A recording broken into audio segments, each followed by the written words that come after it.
Hello po mga kaibigan, mga kapatid. So nandito na naman tayo sa atin pong dito sa daanan dahil patungo pa ako sa munting taniman ng mga gulay.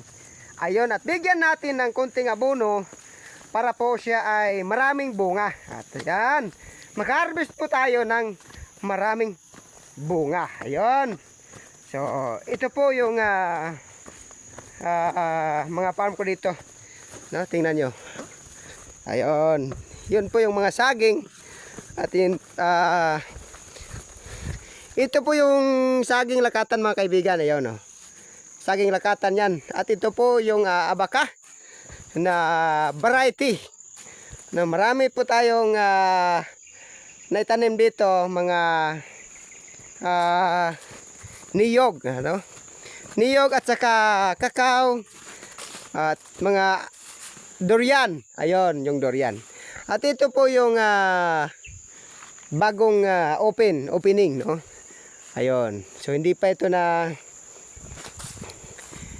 linis dahil busy pa po tayo. No? Yun po ang update mga kaibigan, no? Punta tayo sa taniman natin ng mga gulay. Ano po yung gulay natin? Yung tinatawag na talong, talong mamumunga ng talong. Ayun, di ba? So, sabi ng iba, imposible. Ha, imposible raw, no? Sabi nila. So, karamihan sa iba, hindi po maniniwala sa atin pong mga vlog, no? Sila po ay hindi maniniwala sa sinasabi na ang talong-talong mamumunga ng talong. Ayun mga kaibigan, no? So yun lang mga kaibigan, update lang muna tayo.